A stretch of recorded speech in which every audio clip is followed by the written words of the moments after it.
মুহুর্মুহু মিসাইল মেরে ইসরায়েল ও যুক্তরাষ্ট্রকে নাজেহাল করে তুলেছে। তবে এই যুদ্ধে ইরানের পাশে কোনো মুসলিম রাষ্ট্র না দাঁড়ালেও এবার আমেরিকার ওপর প্রচণ্ড ক্ষেপে গিয়ে তেহরানের পাশে দাঁড়ানোর ঘোষণা দিয়েছেন পারমাণবিক শক্তিধর দেশ উত্তর কোরিয়ার প্রেসিডেন্ট কিম জং উন। যে আমেরিকা বলেছিল ইরানকে মাটির সাথে মিশিয়ে দেব, সরকার বদলে দেব, আজ সেই আমেরিকাই বলছে না ভাই, সরকার বদলানো আমাদের উদ্দেশ্য না। কেন এই ডিগবাজি? যুদ্ধবন্ধে আলোচনার সম্ভাবনা অনেক দেরি হয়ে গেছে উল্লেখ করে তা নাকচ করে দিয়েছেন মার্কিন প্রেসিডেন্ট ডোনাল্ড ট্রাম্প। তবে ইরানে হামলা নিয়ে দেশ বিদেশে ব্যাপক চাপের মুখে পড়েছেন প্রেসিডেন্ট ট্রাম্প। দর্শক, ব্রেকিং নিউজ। এবার ইরানের পক্ষ নিল উত্তর কোরিয়ার প্রেসিডেন্ট কিম জং উন। আমেরিকা ও ইসরায়েল ওপর ক্ষেপেছে, মিসাইল মেরে উড়িয়ে দেওয়ার হুমকি দিল আমেরিকা ও ইসরায়েলকে। দর্শক, এই ভিডিওটিতে এই বিষয় নিয়ে সম্প্রতি ঘটে যাওয়া এমন কিছু গুরুত্বপূর্ণ এবং চাঞ্চল্যকর তথ্য আপনাদের সাথে শেয়ার করতে যাচ্ছি। তাই তথ্যগুলো বিস্তারিত জানতে ভিডিওটিতে একটি লাইক দিয়ে না টেনে সম্পূর্ণ ভিডিওটি দেখতে থাকুন। বিশ্বের তথাকথিত সুপার পাওয়ার, যার নাম শুনলে একসময় বাঘে মহিষে এক ঘাটে জল খেত, আজ তাদের পা কাঁপছে। বিশ্বাস হচ্ছে না? ইতিহাস সাক্ষী, যখন কোনো সাম্রাজ্য পতনের মুখে দাঁড়ায় তখন তাদের কথা আর কাজে মিল থাকে না। ঠিক সেটাই এখন ঘটছে। যে আমেরিকা বলেছিল ইরানকে মাটির সাথে মিশিয়ে দেব, সরকার বদলে দেব, আজ সেই আমেরিকাই বলছে না ভাই, সরকার বদলানো আমাদের উদ্দেশ্য না। কেন এই ডিগবাজি? আজকের এই ভিডিওতে আমি আপনাদের এমন কিছু খবর দেব যা শোনার পর আপনি বুঝতে পারবেন জিওপলিটিক্সের দাবার বোর্ডে আসল চেকমেট কে কাকে দিচ্ছে। খেলাটা কিন্তু সম্পূর্ণ ঘুরে গেছে। দেখুন, জিওপলিটিক্স বা ভূ রাজনীতি কোনো সরল রেখা নয়, এটা একটা গোলক ধাঁধা। আমরা যারা গত কয়েকদিন ধরে মধ্যপ্রাচ্যের পরিস্থিতি পর্যবেক্ষণ করছি তারা একটা অদ্ভুত প্যাটার্ন লক্ষ্য করছি। আমেরিকা এবং তার পশ্চিমা মিত্ররা এতদিন যে দম্ভ দেখিয়ে আসছিল, ইরানের পাল্টা মারে সেই দম্ভের বেলুন এখন ফুটো হতে শুরু করেছে। বিস্তারিত আলোচনায় যাওয়ার আগে আজকের ভিডিওর প্রধান ব্রেকিং নিউজগুলো এক নজরে দেখে নেওয়া যাক। আজকের প্রথম বড় ব্রেকিং, আমেরিকার ডিগবাজি। মার্কিন পররাষ্ট্রমন্ত্রী মার্কো রুবিও পরিষ্কার জানিয়ে দিয়েছেন যে ইরানের রিজিম চেঞ্জ বা সরকার পরিবর্তন করা এখন আর আমেরিকার লক্ষ্য নয়। এই হঠাৎ পিছু হটার আসল কারণ কি? দ্বিতীয় এবং অত্যন্ত গুরুত্বপূর্ণ খবর, আমেরিকার সবচেয়ে পুরনো বন্ধু ব্রিটেন এবার আমেরিকার হাত ছেড়ে দিয়েছে। ব্রিটিশ প্রধানমন্ত্রী সরাসরি জানিয়ে দিয়েছেন তারা ইরানের উপর কোনো অফেন্সিভ বা আক্রমণাত্মক হামলায় অংশ নেবে না। কিন্তু কেন? ফাটল ধরল কোথায়? আজ ৩রা মার্চ ২০২৬ মঙ্গলবার সকাল ৬টায় এই খবর পড়ছি। আসুন প্রত্যেকটি খবরের বিশ্লেষণে যাওয়া যাক। দেখুন, খবরটি সাধারণ মনে হতে পারে কিন্তু এর গভীরতা অনেক। মার্কো রুবিও, আমেরিকার স্টেট সেক্রেটারি, আজ ৩রা মার্চ ভোর ৪টের দিকে একটি বিবৃতি দিয়েছেন। তিনি বলছেন ইরানে বর্তমান সরকার বা নিজামকে পরিবর্তন করা আমেরিকার অফিসিয়াল মিশন নয়। সিরিয়াসলি বলুন তো, এই যুদ্ধটা শুরুই হয়েছিল এই হুঙ্কার দিয়ে যে ইরানকে শিক্ষা দেয়া হবে, তাদের সরকারকে উৎখাত করা হবে। আর আজ যখন ইরানের মিসাইল এবং ড্রোনগুলো আমেরিকার বিভিন্ন ঘাঁটিতে বৃষ্টির মতো আছড়ে পড়ছে, তখন তারা বলছে না না না না না, আমরা তো সরকার বদলাতে আসেনি। এর মানে কি দাঁড়ায়? এর সোজা অর্থ হলো আমেরিকার নাটবল্টু ঢিলা হয়ে গেছে। দেখুন দর্শক, আমেরিকা এতদিন অভ্যস্ত ছিল আফগানিস্তান, লিবিয়া বা ভেনিজুয়েলার মতো দেশগুলোর সাথে লড়তে। সেখানে তারা চাইলেই সেনাবাহিনী নামিয়ে দিত, প্রেসিডেন্টকে কিডন্যাপ করে নিয়ে যেত, অথবা বছরের পর বছর ধরে সেই দেশ দখল করে রাখত। কিন্তু ইরান যে সেই ধাতুতে গড়া নয় সেটা বুঝতে আঙ্কেল স্যামের একটু সময় লেগে গেল। ইরান প্রমাণ করে দিয়েছে যে তারা সুপার পাওয়ার না হতে পারে, কিন্তু তারা একটা গ্লোবাল পাওয়ার। আর তাদের সেই ক্ষমতা আছে যা দিয়ে তারা শুধু নিজেদের রক্ষা করবে না, বরং মধ্যপ্রাচ্যে আমেরিকার যে কোনো ঘাঁটিতে আঘাত আনতে সক্ষম। মার্কো রুবিও এখন বলছেন তাদের লক্ষ্য হলো ইরানের মিসাইল আর ড্রোন শক্তি শেষ করা। কিন্তু দর্শক, এখানে একটা সূক্ষ্ম চাল আছে। রুবিও সাথে এটাও জুড়ে দিয়েছেন যে যদি ইরানের জনগণ নিজেরা সরকার বদলায় তাতে আমাদের আপত্তি নেই। আর এটাই হলো আসল খেলা। তারা সরাসরি যুদ্ধে পেরে উঠছে না, তাই এখন তারা চায় সিভিল ওয়ার বা গৃহযুদ্ধ উস্কে দিতে। কিন্তু মাঠের বাস্তবতা ভিন্ন। রুবিওর এই নরম সুর প্রমাণ করে যে আমেরিকার পায়ের তলার মাটি সরে যাচ্ছে। তারা বুঝতে পারছে ইরানি গ্রাউন্ড অপারেশন বা সৈন্য নামানো মানে হলো আত্মহত্যা। তাই তারা এখন বলছে সরকার বদলানো আমাদের কাজ নয়। এটা কি কোনো দয়া মোটেও না, এটা হলো অপারগতা। যখন বাঘ শিকার করতে গিয়ে দেখে শিকার পাল্টা কামড় দিচ্ছে, তখন বাঘও দুপা পিছিয়ে আসে কৌশল বদলানোর জন্য। আমেরিকা এখন ঠিক সেই অবস্থায় আছে। তবে সাবধান, রুবিও কিন্তু একটা হুমকিও দিয়েছেন। তিনি বলেছেন সবচেয়ে বড় এবং কঠিন হামলাটি এখনো বাকি আছে। এর মানে কি? তারা কি জাপানের মতো নিউক্লিয়ার অপশন ভাবছে, নাকি কার্পেট বম্বিং? যাই করুক না কেন, ইতিহাস বলছে আকাশ থেকে বোমা ফেলে কোনো জাতির মনোবল ভাঙা যায় না, যদি না সেই জাতি ভিতর থেকে ভেঙে পড়ে। আর ইরান, তারা তো এখন আরও বেশি ঐক্যবদ্ধ। এবার আসি দ্বিতীয় খবরে। এটা আমেরিকার জন্য একটা বড় চাপেটাঘাত। জিওপলিটিক্সে একটা কথা আছে, বিপদের বন্ধুই আসল বন্ধু। কিন্তু আমেরিকা দেখলো বিপদের সময় তাদের সবচেয়ে পুরনো বন্ধু ব্রিটেন পিটটান দিয়েছে। ব্রিটিশ প্রধানমন্ত্রী কিয়ার স্টারমার ডোনাল্ড ট্রাম্পকে কার্যত হতাশ করে দিয়ে বলেছেন আকাশ থেকে বোমা ফেলে সরকার বদলানো যায় না। ব্রিটিশ পত্রিকা দ্য গার্ডিয়ান এবং দ্য হিলের রিপোর্ট অনুযায়ী ব্রিটেন পরিষ্কার জানিয়ে দিয়েছে তারা ইরানের বিরুদ্ধে কোনো অফেন্সিভ বা আক্রমণাত্মক যুদ্ধে জড়াবে না। তারা কেবল ডিফেন্সিভ বা আত্মরক্ষামূলক অবস্থানে থাকবে।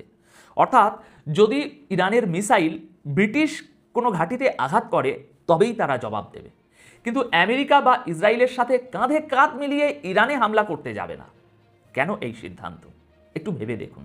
ব্রিটেনের এই সিদ্ধান্তের পেছনে আছে ইরাক যুদ্ধের ভূত। ইরাক যুদ্ধে আমেরিকার মিথ্যে তথ্যের ভিত্তিতে জড়িয়ে পড়ে ব্রিটেন যে মূল্য দিয়েছিল তাদের জনগণ আজও তা ভোলেনি।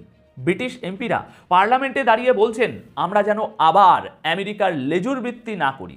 ব্রিটেনের এই সরে যাওয়া প্রমাণ করে যে পশ্চিমা বিশ্বে বা ওয়েস্টার্ন ব্লকে বড়সড় ফাটল ধরেছে। এতদিন আমরা জানতাম আমেরিকা যেখানে, ন্যাটো বা ব্রিটেন সেখানে, কিন্তু এই যুদ্ধে আমেরিকা একা হয়ে পড়ছে। যখন আপনার নিজের টিমমেট আপনাকে বলে বস এই রিস্ক আমি নেব না, তখন বুঝতে হবে আপনার লিডারশিপ এবং যুদ্ধের যৌক্তিকতা নিয়ে প্রশ্ন উঠছে। আমেরিকা এখন একা, আর একা হয়ে পড়া আমেরিকা আরও বেশি বিপজ্জনক, আরও বেশি বেপরোয়া। এবার তৃতীয় পয়েন্টে আসি, এবং সত্যি বলতে এই অংশটি নিয়ে কথা বলতে গেলে আমার নিজের গলা ধরে আসে, কিন্তু সাংবাদিক হিসাবে, একজন বিশ্লেষক হিসাবে সত্যটা আপনাদের সামনে তুলে ধরা আমার দায়িত্ব। যুদ্ধ মানেই ধ্বংস আমরা জানি, কিন্তু যুদ্ধেরও তো কিছু নিয়ম থাকে রে ভাই, তাই না? গত 28শে ফেব্রুয়ারি আমেরিকা এবং ইসরায়েল মিলে ইরানে যে হামলা শুরু করে, সেখানে টার্গেট করা হয়েছিল একটি এলিমেন্টারি স্কুলকে।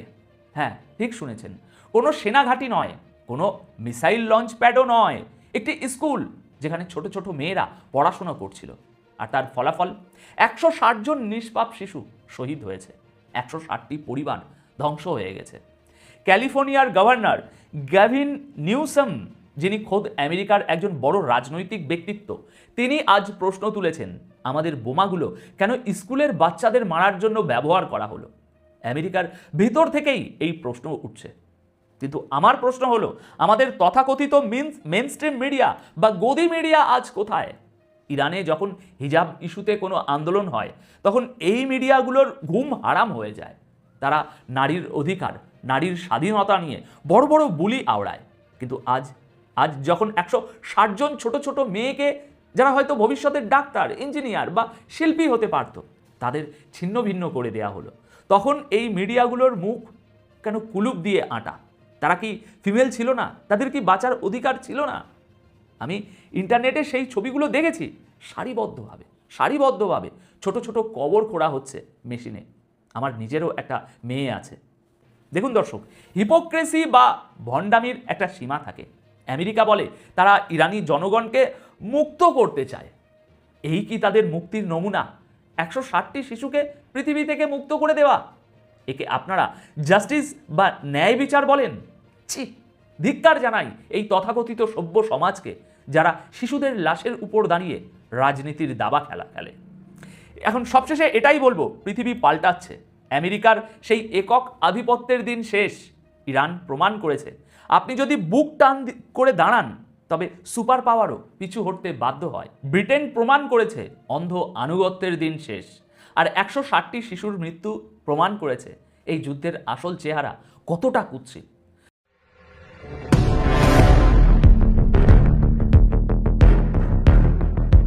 ইসরায়েল যুক্তরাষ্ট্রের হামলায় ইরানের সর্বোচ্চ নেতা আয়াতুল্লাহ আলী খামেনি নিহত হওয়ার খবর ছড়িয়ে পড়ার সাথে সাথে ইরানের মাথা যেন কোনোভাবেই ঠিক নেই। নিজেদের পরাজয় হবে এমন ভয়ের কোনো ছাপই নেই ইরানি যোদ্ধাদের। ইরান ঠিকই মুহুর্মুহু মিসাইল মেরে ইসরায়েল ও যুক্তরাষ্ট্রকে নাজেহাল করে তুলেছে।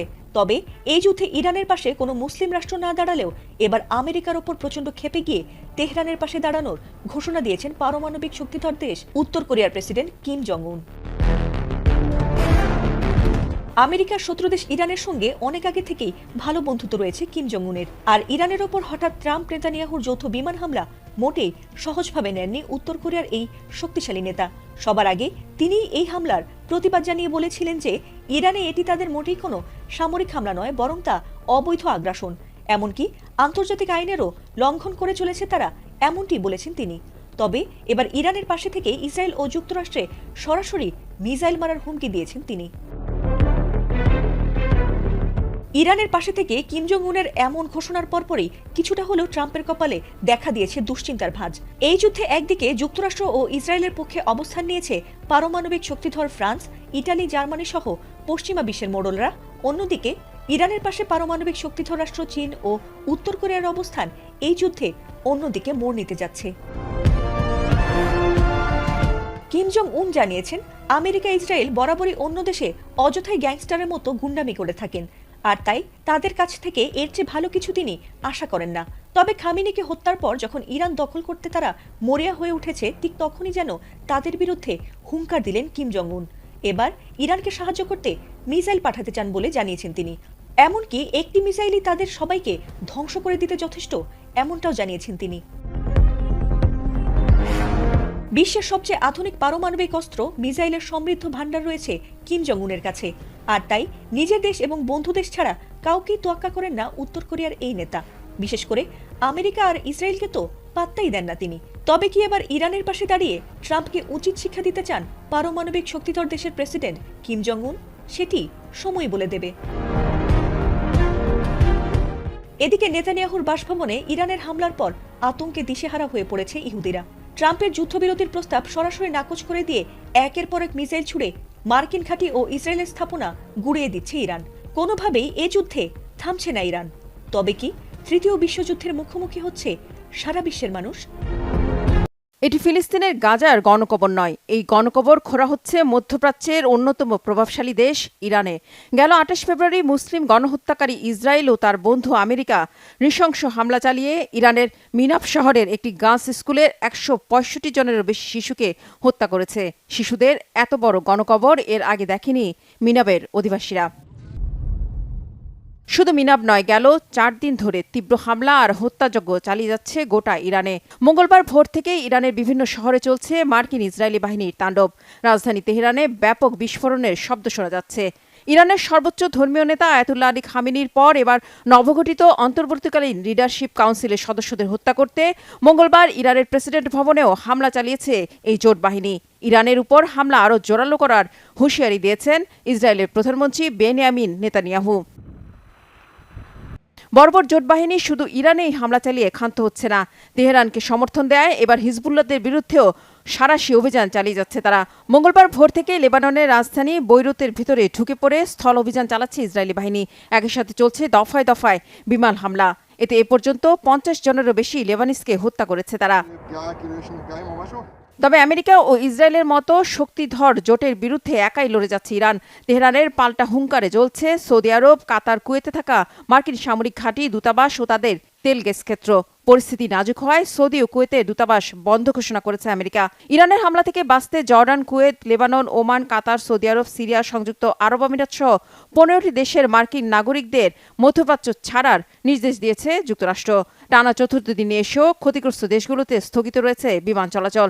তবে সংযুক্ত আরব আমিরাত ও সৌদি আরবের কয়েকটি ফ্লাইটের গতিপথ পরিবর্তন করা হয়েছে। মধ্যপ্রাচ্যে মোতায়েন করা হয়েছে আরও যুদ্ধবিমান। তবে যুদ্ধ বন্ধে আলোচনা অনেক দেরি হয়ে গেছে উল্লেখ করে আলোচনার প্রস্তাব নাকচ করে দিয়েছেন মার্কিন প্রেসিডেন্ট ডোনাল্ড ট্রাম্প। আর ইরানের বিরুদ্ধে পরমাণু অস্ত্র তৈরির যে অভিযোগ এনে হামলা চালাচ্ছে যুক্তরাষ্ট্র ইসরায়েল, সে দাবির পক্ষে কোনো প্রমাণ পাওয়া যায়নি বলে জানিয়েছে রাশিয়া। রুশ পররাষ্ট্রমন্ত্রী সের্গেই ল্যাভরভ জানান, এখন পর্যন্ত ইরানের পারমাণবিক অস্ত্র তৈরির কোনো প্রমাণ দেখেনি রাশিয়া। তবে ইরানে হামলা নিয়ে ঘরে বাইরে ব্যাপক চাপের মুখে পড়েছেন মার্কিন প্রেসিডেন্ট ডোনাল্ড ট্রাম্প। ইরানে হামলার বিরুদ্ধে বিক্ষোভ হয়েছে ভারত, পাকিস্তান ও ফিলিপাইন সহ বিশ্বের বিভিন্ন দেশে। পাকিস্তানের করাচি, ইসলামাবাদ ও লাহোরে মার্কিন কনসুলেটের বাইরে যুক্তরাষ্ট্র ও ইসরায়েল বিরোধী বিক্ষোভ করেছে শত শত মানুষ। তারা মিনাপ শহরে স্কুলে হামলা চালিয়ে শিশুদের হত্যা নিন্দা জানায়। আমরা এখানে এসেছি ইরানের উপর আমেরিকা ইসরায়েলের হামলার প্রতিবাদ জানাতে। নিছক ভণ্ডামির মাধ্যমে তারা একটি গার্লস স্কুলে হামলা চালিয়ে 150 জনেরও বেশি নিরীহ শিশুকে হত্যা করেছে, আর তারাই নারী স্বাধীনতার কথা বলে। আমরা এই নৃশংসতার নিন্দা জানাতে এখানে এসেছি। বিক্ষোভ হয়েছে ভারতের রাজধানী নয়াদিল্লি ও জম্মু ও কাশ্মীরেও। তারা মার্কিন বিরোধী স্লোগান দেওয়ার পাশাপাশি খামেনি হত্যা ইস্যুতে ভারতের প্রধানমন্ত্রী নরেন্দ্র মোদীর চুপ থাকার কড়া সমালোচনা করেন। हमारे देश के जो प्रधानमंत्री का जो संयम रखने का जो कोटम कोट है, প্রধানমন্ত্রী নরেন্দ্র মোদীর চুপ থাকার কৌশল ভুল। এটা ভুল কারণ আপনি খুনি এবং ভিকটিমকে এক কাতারে ফেলতে পারবেন না। এই কারণে তার স্পষ্টভাবে বলা উচিত যে আমেরিকা এবং ইসরায়েল যা করেছে তা ভুল, ভুলকে ভুল বলা উচিত। जो अमेरिका और इजराइल ने किया वो गलत है। ইরান সংঘাতের বিষয়ে নরেন্দ্র মোদীর নীরবতা কি বোঝায়? এটি আত্মসমর্পণের ইঙ্গিত দেয়। এটি প্রতিটি জাতির মৌলিক নীতিগুলোর বিপরীত ইঙ্গিত দেয়। এছাড়া ফিলিপাইনের রাজধানী ম্যানিলায় মার্কিন দূতাবাসের বাইরে জড়ো হয়ে আমেরিকা বিরোধী স্লোগান দেন বিক্ষোভকারীরা। পুরানো হয় মার্কিন পতাকাও। আমরা ইরানের বিরুদ্ধে যুক্তরাষ্ট্র ও ইসরায়েলের আগ্রাসনের নিন্দা জানাই। ট্রাম্প এবং নেতানিয়াহু যুদ্ধাপরাধী, যাদের কেবল সামরিক লক্ষ্যবস্তুতেই নয় বেসামরিক স্থাপনাগুলোতেও বোমা হামলার জন্য জবাবদিহি করা উচিত। আর ইরানে হামলার বিরুদ্ধে ক্ষোভ জানিয়ে রাস্তায় নেমে এসেছে খোদ যুক্তরাষ্ট্রের আটলান্টার অধিবাসীরা। তারা অবিলম্বে হামলা বন্ধের দাবি জানান। দর্শক, এই ভিডিওটি সম্পূর্ণ দেখার পরে আপনাদের কি মনে হয়? উত্তর কোরিয়ার প্রেসিডেন্ট কিং জং উন কি সত্যি সত্যি ইরানের পক্ষে মাঠে নামবে, নাকি হুমকি পর্যন্ত এসে থেমে যাবে? এই সম্পর্কে আপনাদের মতামত কি? আপনাদের গুরুত্বপূর্ণ মতামত আমাদের কমেন্ট বক্সে জানিয়ে দিতে পারেন।